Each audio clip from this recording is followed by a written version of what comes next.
Welcome to SoMo Garage, bringing you the latest racing news, sim racing talk, driver chat, and highlights from the SoMo Racing Leagues with SoMo Racing League drivers. Sunday nights at 9 p.m.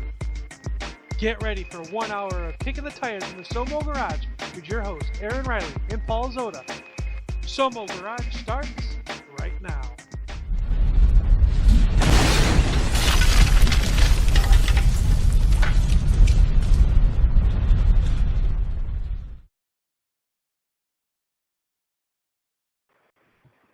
Good Sunday evening and welcome to SoMo Garage. I'm Aaron Reilly, along with Paul Zotta and Joe Mitchell. How you guys doing tonight? I'm good. How are you guys? I'm doing pretty good, man. Just trying to get over a little bump here on the road with the sound, but I think we got it. Yeah. So we had a pretty long racing week. You know, Talladega is now in the record books, and a lot of interesting racing this week. I think for the most part, SoMo had a bunch of good races this week. So you know that definitely seems to be improving. So I'm definitely happy with the results. I think you guys would probably say the same about that. Yeah, it was definitely a good week. Kansas and both Talladegas, man, went fairly smooth. A lot of good hard racing, man, and the finish the other night was just insane, man. Coming down to the wire, finished under green, and I think it was like 3 or 4 wide, man, coming to the line. That was just crazy. Yeah, those guys definitely starting to get it all together here. I think we're starting to hit our stride, and it really shows. It's last week and a half has been some really good racing, and I had a front row seat to that 4 wide finish. That was pretty cool. That, Kansas race with the trucks, Paul. How did that go? the Kansas race was really good, man. A lot of racing going on. I forget how many cautions. I think wasn't that many, maybe 4 or 5 cautions, but real long green flag runs, man. A lot of racing all through the field. Definitely was. Guys were saying the truck felt really stable and pretty good, man. And you know, from where I sat in the broadcast part, man, it looked really great. That's good to hear. Yeah, definitely want to see some long green flag runs, you know, for sure. I know the sometimes the fans like to see the wrecks too, but you know, as drivers and admins and owners, that's the last thing that you want to see happen. You want to see happy racers, because you know that's really what helps put together a league. So good to see. Glad to hear it, guys. All right, guys, coming up we have Ronald Henry's going to join us, and also Billy Howard, and of course lots of NASCAR talk and a little bit of talk about SoMo and all that. So we're going to go ahead and hit a short break, and we'll be right back. I know that one day Veronica and I are going to get married on top of a mountain. And there's going to be flutes playing and trombones and flowers and garlands of fresh herbs. And we will dance till the sun rises. And then our children will form a family band. And we will tour the countryside, and you won't be invited.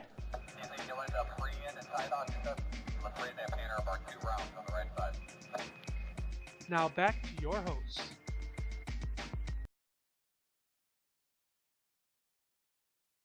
All right, we're back here at SoMo Garage, and we got Billy Howard joining us tonight. Hey, Billy, how you doing tonight? I'm doing good.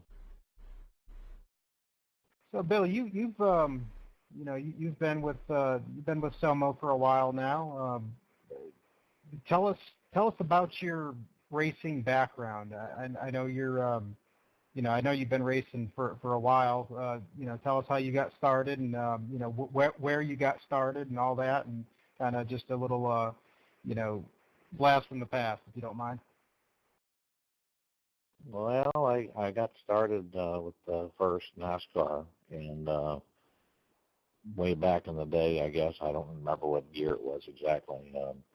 I played all through those up to NASCAR 4, and then jumped over to ARCA, and then got into iRacing later on.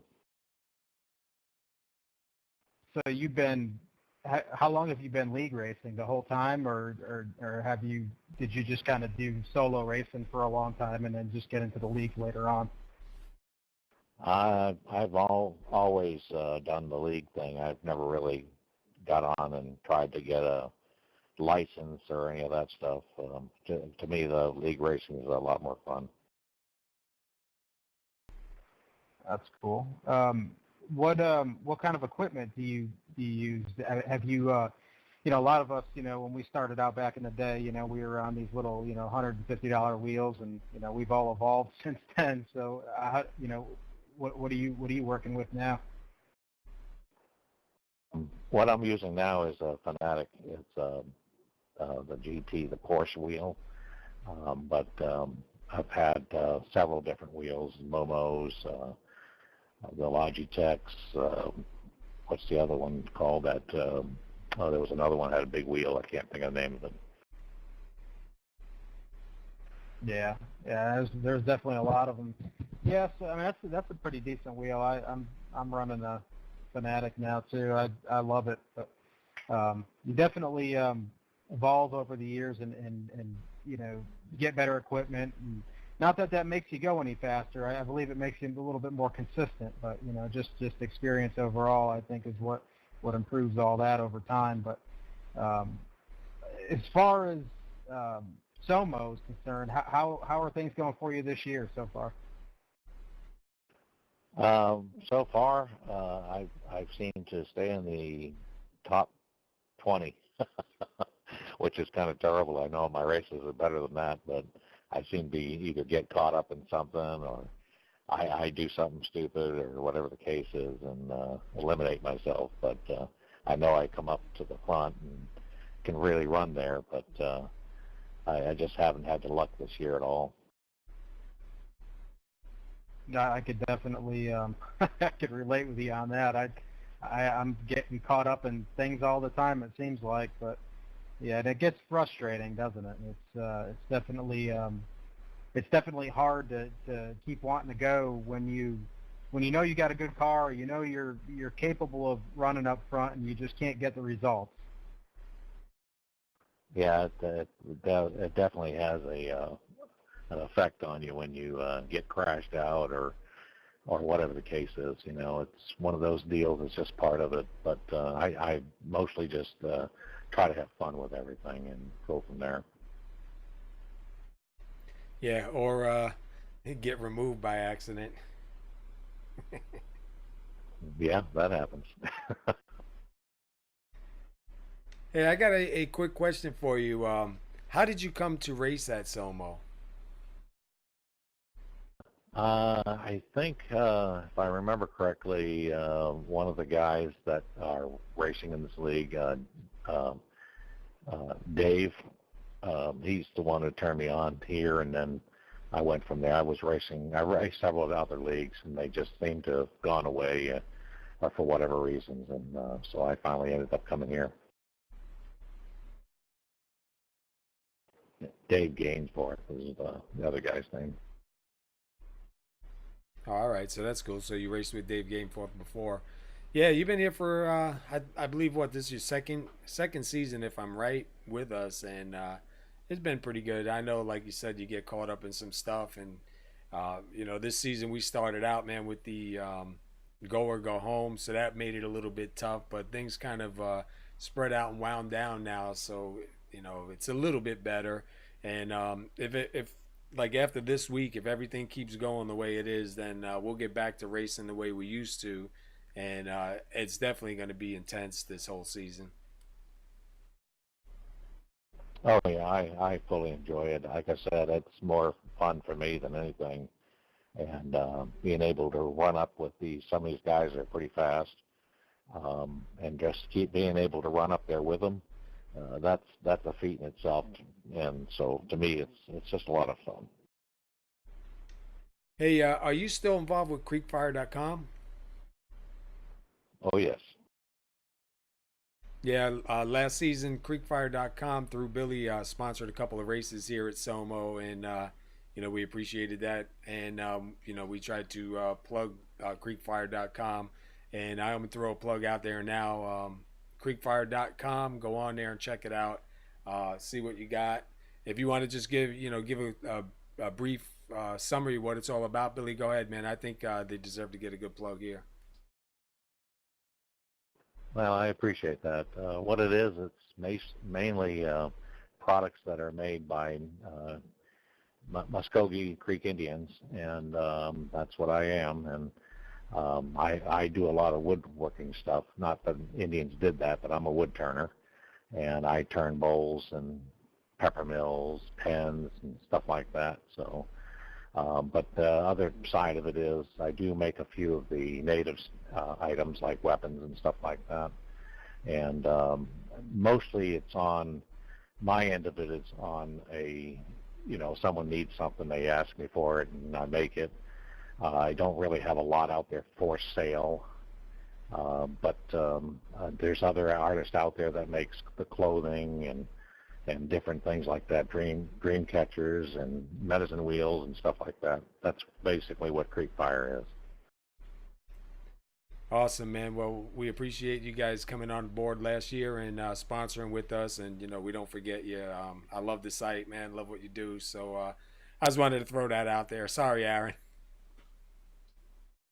No, that's fine. No, that's pretty cool. I learned something new about Billy I didn't know, so that's definitely cool what you do, Billy. That's pretty awesome that you have that talent. That definitely takes the talent to do stuff like that.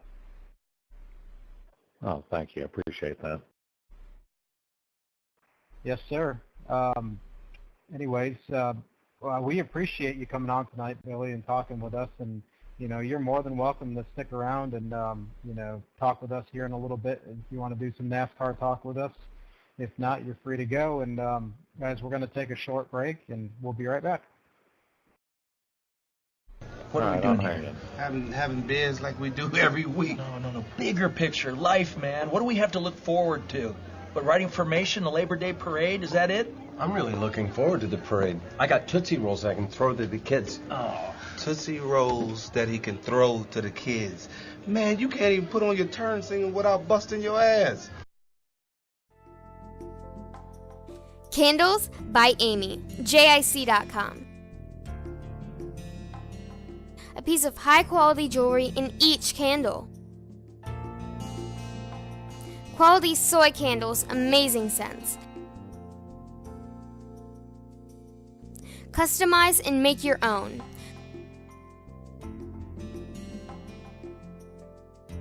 Unstressed in a world of amazing scents. Bath bombs, skincare, tarts, candles, weight loss coffees, and more.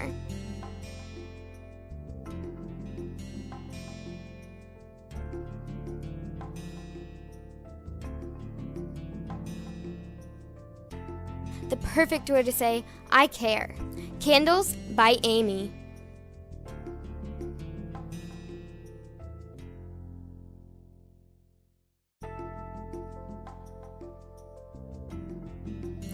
Great for gifts or just because. Imagine the look on your loved ones or friends when they receive this amazing gift.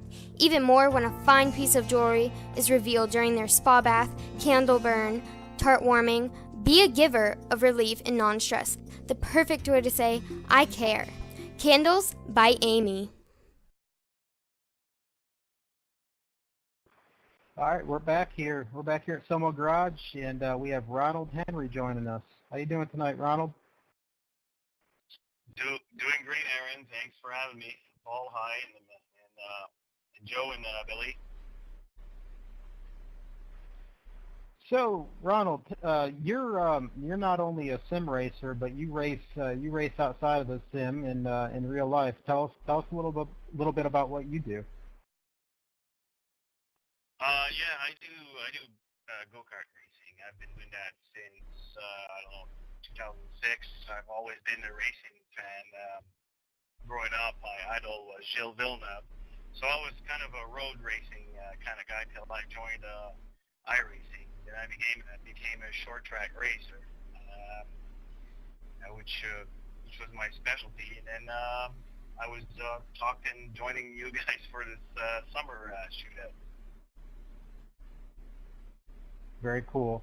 Tell us, for people that don't know, as far as your go-kart racing is concerned. I mean, what I know you do road racing, but like tell us about your motor and stuff like that. What kind of motors you guys run on those things? Okay, well, basically, I race four-stroke. It's cheaper. I don't have a big budget, so I like to race a four-stroke.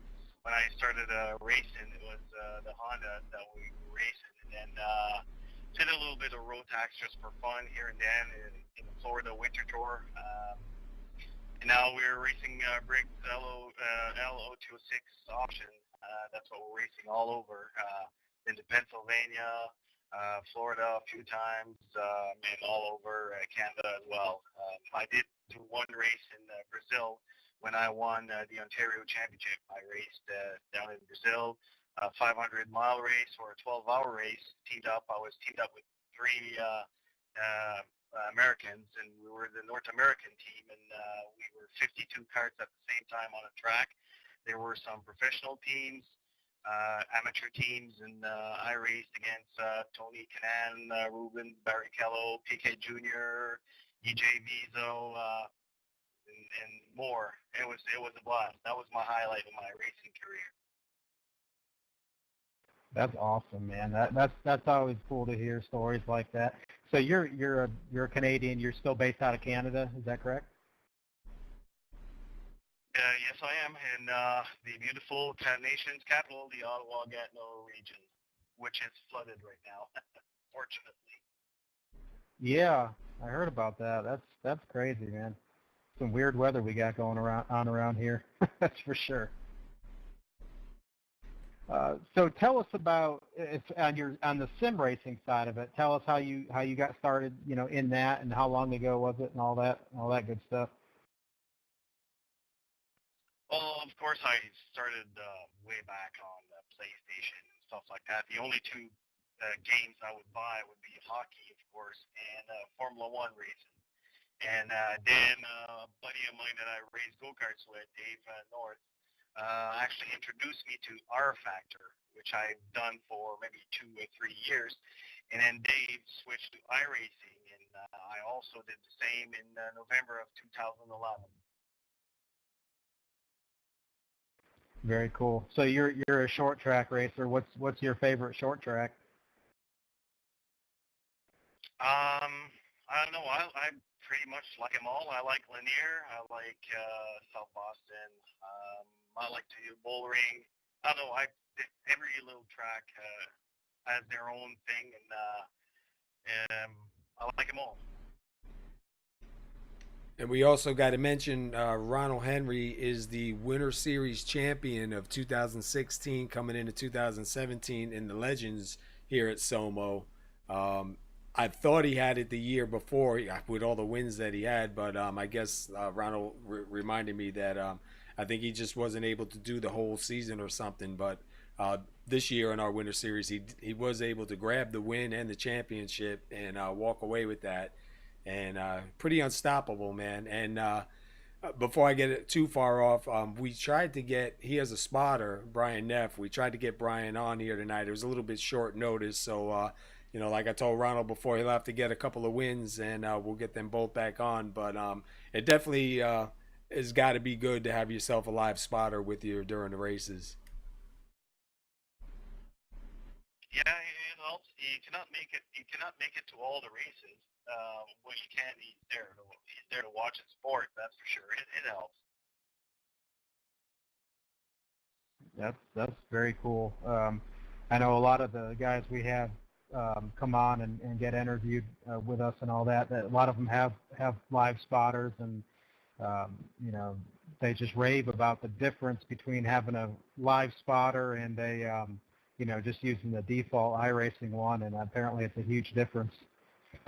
It's pretty cool that you guys get to experience that and have that, even though like you said, he doesn't make it every race, but definitely good to have that on your side. Oh yeah, it's appreciated when you can. And if I could, I'll bring up one more thing about Ronald. Sorry, Ronald, I'm putting you on the hot seat here, man. But Ronald usually last season only ran the Winter Series with us. Wasn't really into the trucks or the Xfinity or the Cup. Then he came back this Winter Series when we started up again, ran the Winter Series with us again. Obviously walked away with the championship on the Legends. But then Ronald said, he was thinking about maybe giving it a shot here, in the trucks, maybe the Xfinity, and I believe you've been involved in all three right now, and I mean, he's on fire. He's had some bad luck in the beginning, just as some of us did. But then, I mean, you've got what second place finish, a couple top fives, and looks like things turn around. So it's good to see that you tried something different out of your comfort zone, and looks like you're getting a handle on it. Yeah, it's in trucks. It started off pretty good. And I haven't had much bad luck in the truck. I mean, I know my limits. I know this is not my strong strong points in racing. So I try to play it safe. I like to start far back and adjust and try to learn off the guys in front of me and wait for the right moment to make my moves, and it seemed to have worked out pretty well so far this year. But in the Xfinity, it's quite the opposite. I've had good runs, and they've always ended in a wall somehow. Yeah, it just seems like Wednesday night Xfinity Series, even last season, was kind of rough. It was a rough start off, and it kind of mellowed out after a while. It seemed like a roller coaster, man. It was up and down, up and down. But I think after this week's, prior week's performance, and the guys that we got here, I mean, you're always going to have a caution, you're always going to have a wreck, and you're always going to have that bad luck and be in the wrong spot at the wrong time. But I think for the most part, it's pretty decent, and if we can keep it going in the direction that it's going now, it's definitely going to be awesome. And I got a feeling we're going to see you up there in the winner's circle for sure, man. Oh, I can't wait for it to happen. I mean, we're not pros out here, and we're doing this for fun. Well, most of us are, anyways. And I mean, it doesn't cost us anything when we wreck, and nobody gets injured. So, I mean, it's disappointing when it happens. Like, I was leading the Talladega race, and a guy 2 rows behind me starts something, and somehow I got caught into it and ruined the race. But I was disappointed because here I was thinking, hey, I'm safe, I'm ahead, and nothing can happen now, and it happens. So it's very disappointing, but not so frustrating. Well, mostly disappointing. Yeah, surprise, surprise. That's why I always tell everybody it ain't over till it's over, man. Because especially at a track like Daytona, Talladega, you could have 4 laps left, and in your head you think 4 laps left, man, that's going to be quick and over. A lot can happen in 4 laps. You can go from 19th to first, or you can go from first to 19th. So, but like I said, man, it's good to see that you did come out here. I mean, we love having you here. We've always enjoyed you in the Winter Series, and then now having you part of the full series, it's really cool. And we're just waiting to see now when you get that win, man, so we can really harass you. Yeah, thanks. Well, I'm having a blast, and I really like what all your guys are doing, and I'm quite happy that I decided to join. Well, we're quite happy that you came aboard for sure. Ronald, I got one more quick question for you. I know you said that the trucks, Xfinity, and Cup Series isn't your strong suit, but I can't remember which car is your favorite out of all of them in iRacing. Do you mean out of those 3 or all the cars? No, just in general. Like, what's your favorite car to drive on iRacing? Well, that will obviously be the Legends car. I have the world record for fastest lap at Lanier, and I have 3rd, I think, at Lakeland or something like that. All right, so don't get in a Legends race with you. Okay, I got it. Well, actually, Joe beat me at Bristol, so there you go. Well, that doesn't count because Joe raced like a gazillion laps at Bristol, so he pretty much beats everybody there. I'm never going to let that one go. I'm hanging on to that one forever because that's the only time I've ever seen anyone outrun Ronald in a Legend. Well, I have a gazillion laps in Legend, so that's why. There you go. I almost beat Ronald once in a race, and that's because he pounded the wall like 3 times and wrecked half of his car, and I still couldn't catch him. Yeah, it was a close race. I think it was at 5 Flags. Yeah, it sure was. That was a fun race, but you know, I knew that was about the only chance I had at beating you that night, but it was definitely a lot of fun. Look, Ronald, we appreciate having you on tonight. You're more than welcome to stick around. We're going to take a quick break, and we're going to come back, and we're going to talk some NASCAR. All right, my pleasure. Security in this office park is a joke. Last year I came to work with my spud gun in a duffel bag. I sat at my desk all day with a rifle that shoots potatoes at 60 pounds per square inch. Can you imagine if I was deranged? Do more and stay active with O2 Dermalief, the ache and pain relief gel like no other. No smell, no tingling sensation, and no greasy feel. O2 Dermalief is a natural pain relief for everyday aches, pains, bumps, and bruises. Oxygen is the secret. It's the natural way to relieve and revitalize. Your joints, muscles, and skin need oxygen to thrive, and O2 Dermalief delivers a rich supply of molecular oxygen in a new, state-of-the-art formula. Every day we hear new stories of pain relief from satisfied customers. Shouldn't you try O2 Dermalief too? Score a $5 discount on your purchase of O2 Dermalief. Visit O2Dermalief.com and use promo code SOMO999. That's the letter O, the number 2, Dermalief.com, and enter SOMO999 to get your $5 discount.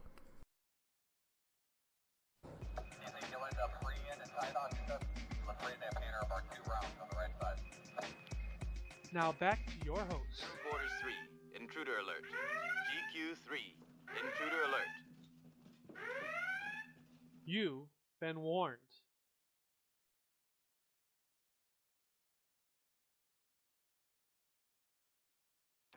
All right, welcome back to SoMo Garage, and guys, it's time to talk a little bit of NASCAR.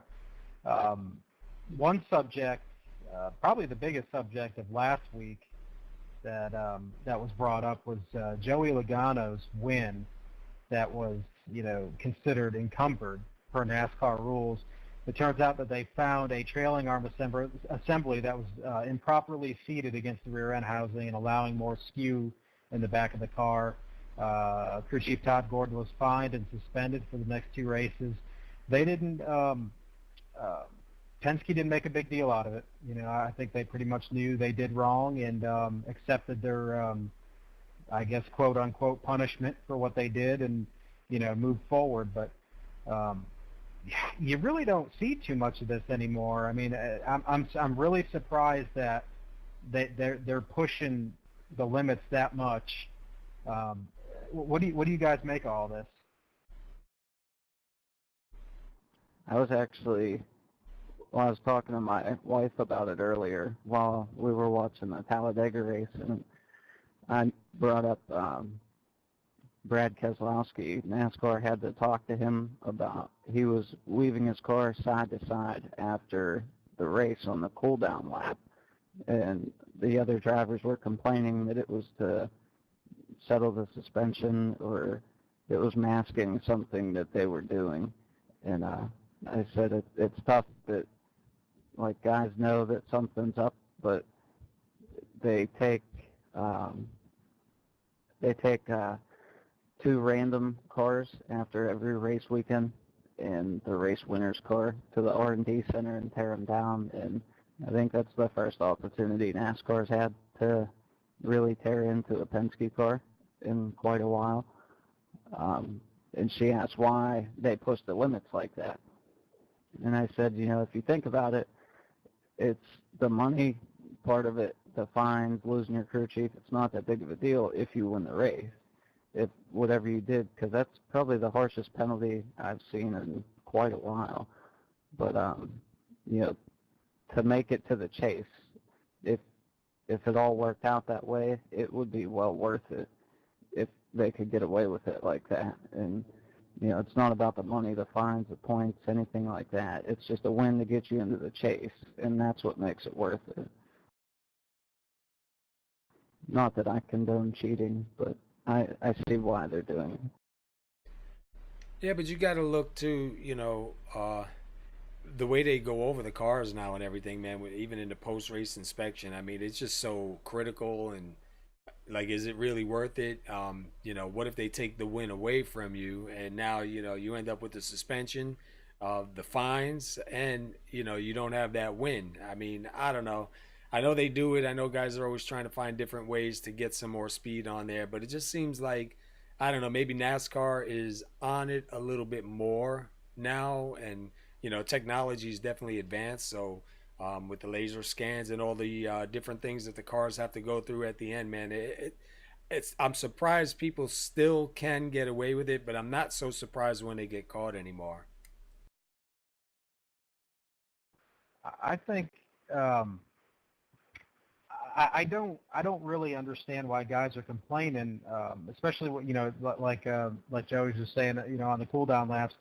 If these guys are turning their cars left and right again and settling their cars to pass inspection, then so be it. If they go through and they pass inspection, then they pass inspection. I mean, they can't test the cars while they're running on the racetrack. So, whatever Penske's found that may be in shocks or some type of suspension, offset or something like whatever's making the car do what they need on the racetrack and be able to settle it off the racetrack to pass inspection. I mean, I wouldn't call that cheating by any means, and I wouldn't complain about it. I would just get smarter if I was a crew chief or an engineer and figure out what they're doing and do the same thing, Yeah, I think the hardest part about it all is, it's all the other guys that complain, and it's not just Penske. It's that every high dollar team they're pushing the envelope as far as they can. A couple of years ago, everyone was complaining about Joe Gibbs Racing and all the Toyotas in 2015, and then Kevin Harvick and all his wins and everything. So it's not just them. It's everybody. In my opinion, they're all working in different areas, and they get frustrated when it takes them months to catch up because they have unlimited resources. Yeah, I remember a few years back, even before the Joe Gibbs teams was a big deal. It was Hendrick, and I remember, I think it was at a plate track too. It might have been Talladega or Daytona, but they made Chad Knaus cut a quarter panel off of Jimmy Johnson's car because it was something about it was either shaped differently than it should have been, or it was too high or something. But they had to cut a quarter panel off and put a different quarter panel on that car. And it's just things in the past with Hendrick, and Chad. He's a smart guy too, and he's always thinking of ways to push the envelope. And and like you were saying, Joey, that's what these high dollar teams do, because they have the research and development behind it to be able to come up with this stuff. So. It's definitely interesting to see NASCAR unfold it and find these things, even though I think a lot of things get pushed by that they just haven't discovered yet, which is, I guess, good for the teams. But, it's definitely interesting to see all this happen. I just hope they don't get to the point where they start, all right, once a checkered flag comes out, keep the car straight, keep it quiet, move it on down. No burnouts, you know what I mean? Not over police it. Yeah, I mean, they even made comments last year about burnouts. It may have even went back into 2015, how they were saying that they could do damage to the car to make them fail post-race inspection. And, they were pretty inconsistent with it, because some guys were, lighting tires on fire, basically, and blowing quarter panels off the car. And then, Kyle Larson got his first win and did the same thing and didn't get any trouble. And they said, well, that's to be expected. That's his first win. But I think there's a lot that goes into it. And like I said, it's not just one team. that's doing it. It's all these guys. And Chad Knaus has said before that you're not doing your job if you're not living in the gray area of the NASCAR rulebook. You're never going to go out and be a winning team. I think I remember Chad Knaus telling Jimmy to stick it in the fence once if he won. Make sure you brush the wall a little bit, you know, put a little damage on the side of the car. I remember that a few years ago. It was, I think it came over the radio or something like that. Or I don't know if NASCAR heard that or not. I'm sure they did, but I think I might have actually been at a race at the time and heard something like that. It was just, it's crazy, man. I mean, it's crazy to see what these guys are willing to do to get a win and then push it even further to try to hide it. Well, sorry, Joe. Go ahead. Sorry, I didn't mean to cut you off or anything, but I was just going to say that I remember what Aaron was talking about. That's when the teams discovered that the rear tire carrier could, like, hip check the car, like, right behind the passenger side door, and it would create an aerodynamic advantage, and the cars would handle so much better going through the corners. But, yeah, that's when they started saying, like, brush the wall, to, like, crush the body panels afterwards to mask that.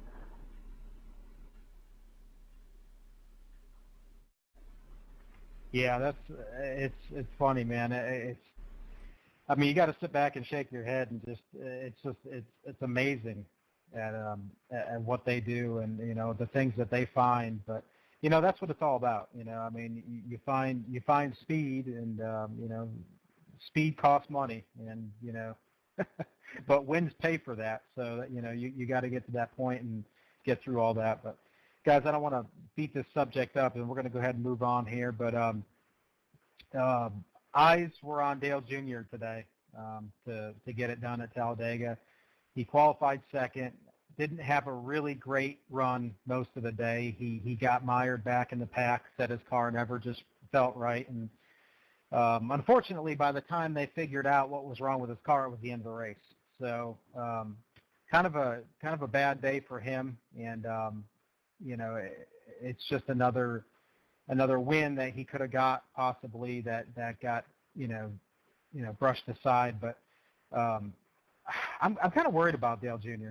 He's my driver for sure, but he's just, I don't know, something's missing right now, and I don't know if it's the connection between him and his crew chief or you know, he's not into it like he was. I don't know, but kind of worried. Yeah, we kind of talked about that last week with Jimmy Johnson and Knaus, you know, how they got that relationship and, you know, how they switched around so much with Junior and you never really seen it there with them. So, you know, I think it's a combination of things. And, you know, plus, you know, I think now with him with retiring this season on his mind probably has a little bit to do with it. And not that I really know how he's thinking, but I wonder in the back of my mind, does he have in the back of his mind, you know, I really don't want to get a concussion. I really don't want to get into that big one again. So maybe he's kind of stepping lightly. It's very possible. I mean, once you've been through it, you don't want to go through it again. And he's been through it several times already. But, you know, like you guys were saying about the crew chief chemistry thing, you know, Dale Jr. was a different driver when Steve Letarte was his crew chief. I just don't think that Greg Ives has really been able to adjust the car to Dale's likings. I think that they don't have that chemistry. They don't know what each other's thinking all the time.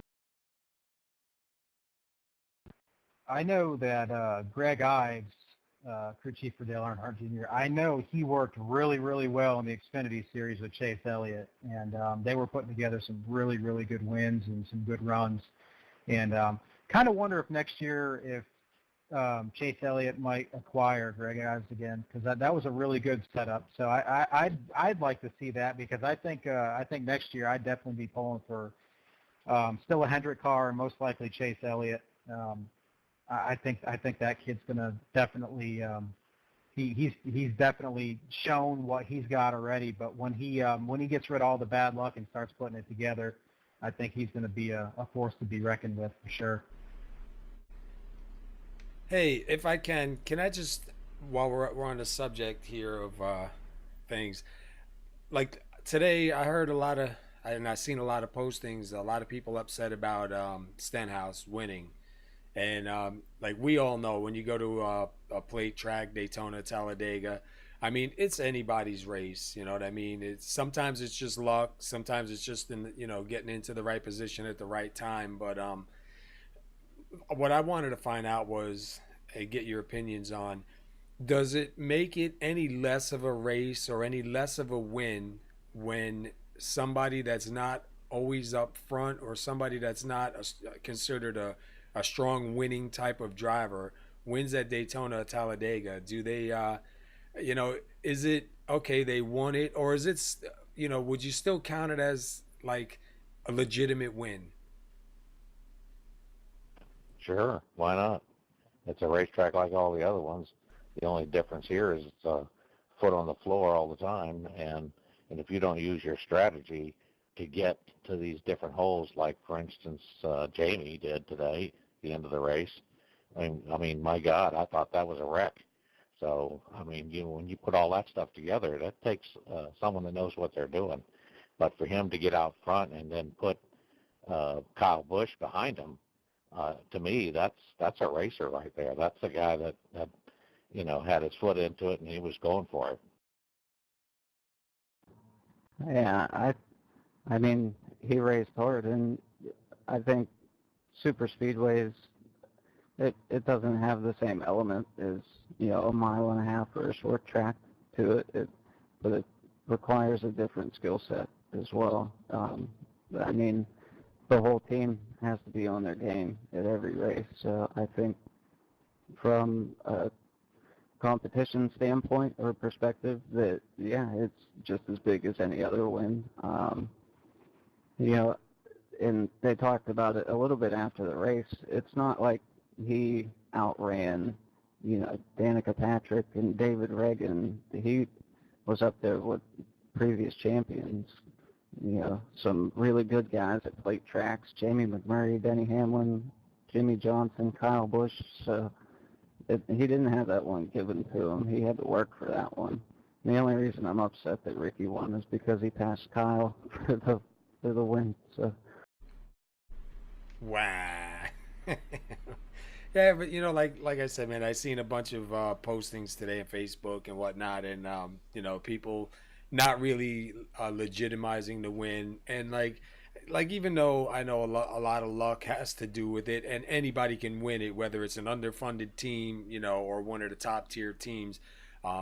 If it was me that won the race, you know what I mean, I would take it as a legitimate win. I'd be happy about it. I'd be proud of it, because to make it all the way to the end, get yourself into that position, and you see the moves these guys were pulling at the end. I mean, that was a finish almost like in our Xfinity series, man. That was just a crazy finish. I mean, our Cup Series, that was just a crazy finish, and for him to be able to slide up and down and be able to stay out in front, man. I don't think people should be complaining about it, but I mean, they do. But what are you gonna do? Well, I'm not a Ford fan whatsoever, to be honest with you, but I cheered him because it was his first thing. So to me, I thought that was pretty good. Yeah, plus he started on pole too. You can't remember. Yeah, we have to remember that as well. He deserved it. He worked hard all weekend long. It's not like he came out of nowhere. Yeah, that's true. I forgot about that he did start on the pole. Because some of the other things they were complaining about is, well, now he gets to be in the chase, that he doesn't really deserve to be in the chase. But the rules are the rules. If you get a win, that gets you into the first part. It's up to you now to get yourself past that first elimination and into the second round. Whether he does or doesn't, I mean, that's yet to be seen. But I just was curious about your opinions on it, because I know how I feel about it. I don't think whether it's Daytona, Talladega, there really is, if you win, I still consider it a win, man. Whether you're an underfunded team or you're one of the top tier teams, it's a hard race. And, even in the sim racing that we do, when we go to the play tracks, man, you try to avoid the big one. You try to keep your car around, and, sometimes you get it, sometimes you don't. Well, I mean, Ricky Stenhouse was actually a topic of ours tonight, and he got the pole. He beat, what is Earnhardt, an 8-time winner at Talladega, something like that. He beat Earnhardt for the pole. So, right off the rip, he's got nothing to complain about, and people shouldn't be complaining. He beat him fair and square. So, he had some bad luck during the race. They got his car fixed up. He got back up there, and he raced Kyle Busch clean and and aggressively and got the win. So, I think, these restrictor plate tracks are, quote, they're the great equalizer.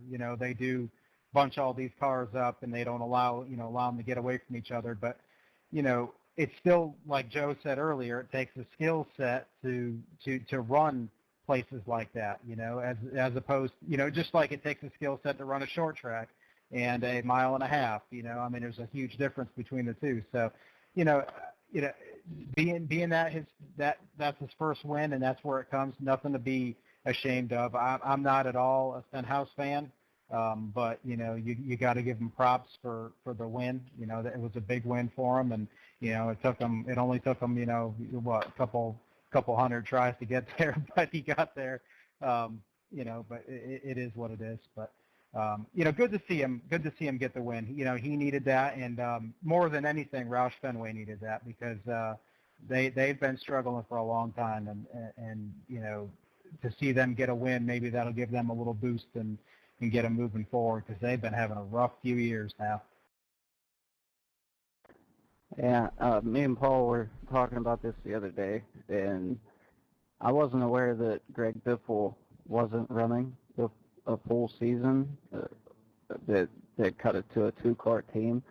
I wonder how much of that Roush Fenway was able to refocus all their energy on those 2 cars instead of being spread more thinly over more groups, to kind of put all their resources into those 2 cars. And it's shown. It's not like he came out of nowhere and just won Talladega. He's been up in the top 10 a lot over the last several weeks. So I think that they really earned that one. And it shows that as an organization, they're taking a turn that they've wanted to take for a very long time. Yeah, I agree with you there completely. Good to see them running better, and I'm not a Ford fan either, but it's good to see them running up front and making improvements. You hate to see any team struggle like that, because they've had a lot of success in the past, and you hate to see that go away for sure. But well, Paul, we're getting down to the end of this. You want to talk about the hub a little bit? Yeah, all right, guys. If you haven't been to on Facebook, go to the Hub Sim Racing Giveaways. Excuse me. A lot of good stuff going on over there. A lot of slots. The way it works is, you go on. They'll post different things. They'll put up questions on, what guys want, from wheels, button boxes, pedals, monitors, monitor stands, everything you can think of for sim racing. And basically you buy a slot, whatever the slot price is. Sometimes the slots are as low as $3. Sometimes the slots are as high as $16. There's no limit on how many slots you can buy. You pick a number, and once all these slots fill up, if they do a 20-slot giveaway, once the 20 slots giveaway is up, they'll let everybody know. They'll go live. You can watch the live drawing. They use the randomizer and put in 1 through 20 and pick the slot. If your number comes up, you win that. So if you've only paid, just say, $16 for one slot, and they're giving away, a $600 wheel or $800 wheel, brand new, shipped to you, you can end up with it for, $16. You buy a couple of slots, could be $30, $48, but Even if you got it for $48, you wouldn't be able to buy it for less than 600 to a grand. They've done some top name items. There's always something going on there. Now I just seen a picture of I think Shane Billings won a set of the T300 or T500 pedals. There's always iRacing gift cards and stuff going on. So, it's a good place if you want to get any sim racing stuff and you want to take kind of a chance on getting a slot and seeing if you get picked. You can end up getting something really good for, peanuts for what you would pay if you just went out and bought it yourself. All legit, all upfront. No scams, no issues, man. So if you haven't been there already, go to Facebook, go to the Hub Sim Racing Giveaways. If you are new to them, tell them that you came from SoMo Garage, and he'll give you 50% off your first slots. Very cool. Definitely want to visit them and see what they got going on over there. Guys, we got some interesting things coming up here at SoMo in the next couple of weeks. We have a full-length Indy 500 we're going to run, a June A. Walker Memorial event. Prizes offered to the race winner, that's going to be very cool. And also we have a Cup Series All-Star event coming up, which is going to look, sounds like it's going to be a lot of fun. Joe, why don't you go over the format for the All-Star event? All right. So it's kind of been a work in progress for quite a while. Basically, we want to run the full event like NASCAR would do it with qualifying. We're going to have admins in the sky watching, taking times. Guys will take their out lap, and they do their one complete lap. On the next lap, they will pit and get 4 tires, go back out, and when they cross the line, that's when the timer stops. And NASCAR has done this in the past where there's no speed limit on pit road. You basically come off the corner at 150, 160 miles an hour and try to get it stopped in time. And when it works out, it looks really awesome, and it's something we're going to be adding to the All-Star race this year. And I think it's going to work out, and it's going to be a blast to put it in the action. Yeah, one thing, a lot of guys are going to have to start preparing for is coming down pit road, at a non-limited speed and trying to stop in your pit stall. Probably some of it's going to come down to who can get backed up into their pit stall, get their service and come back out. But it's going to be in, a time over the whole session from when you first leave and then that final pass. And all those times will be documented. And I think it's going to be pretty good because it's something that we've never done before. And it's something that you're not used to, being able to come down pit road, at full speed. I mean, it's driver preference. You want to come down flat-footed, you come down flat-footed. You just got to get stopped in your stall. So I'm excited about it, and we're just trying to work out a couple of the bugs on it, with black flagging and stuff. But, we'll get it down, and it'll definitely be a lot of fun. Now, I got a question for you. Are you guys still doing two stalls in, 2 stalls out, or does it matter when you're doing that, or how's that going to work? I think for this, it's not really going to matter because I'm not 100% sure, and if you do know, then let me know. But I don't think NASCAR officiates that rule when they're doing it that way for the All-Star. No, they don't. And to be honest, I thought about it, and we hadn't really talked about it in the past, but with the speeds that we're going to be carrying down pit road, I think that would be a pretty tough rule to enforce here. I think you're going to need all the space that you can get to try to get this car stopped. Yeah, you'll be braking as soon as you hit the line, man. Oh, yeah. Yeah, it's going to be definitely interesting. I know we're all not going to be able to do it, that's for sure, me probably included. So are both of these events going to be televised? We're working on that now. We're trying to get something set up. We're in the process of messaging different broadcast companies to see, if we want to pick up Thursday night or not. I do Tuesdays and Wednesday nights here at SoMo, but I don't want to give up my Thursday night race to do another broadcast. It's the only race I got besides the Friday night dirt, and I'm not willing to give that up. So, we're looking. We've got some leads, and we'll see what comes of it. It'd be nice to be able to get it on there because that would be a great platform to show. I think that would be a real interesting watch. Yeah, I do too. That would definitely be worth, seeing if we could get that worked out, at least for the All-Star race, for sure. That would be awesome. Guys, we're about done here. Paul, tell us about what we got coming up here at SoMo this week and broadcast times and all that. All right, Tuesday night in the Lazy Days Racing Truck Series, we'll be at Charlotte at night for 125 laps, and that should be a pretty interesting race.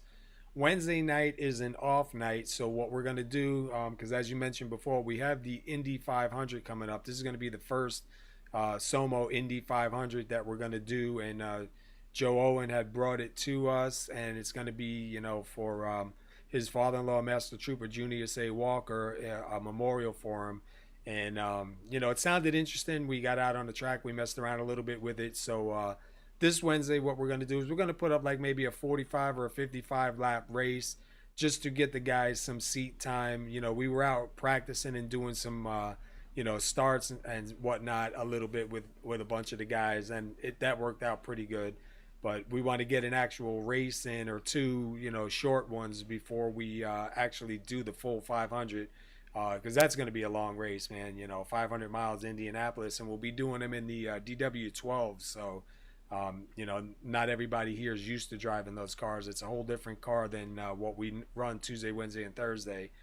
And then I believe Thursday night in the Lazy Days Racing Cup Series, I think we're at Kansas, and that's going to be a night race for 145 laps.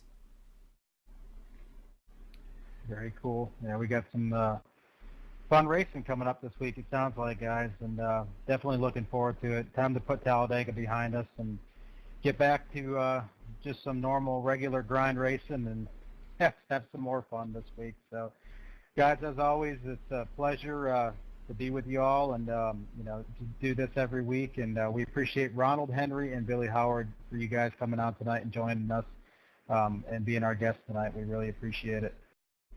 Yeah, it was good to have you guys come on, and hopefully we get you back on again and continue on with this whole thing. Well, thank you for having us. Yeah, thanks, man. It's been a fun night, and look forward to talking to you all next week. And have a good night.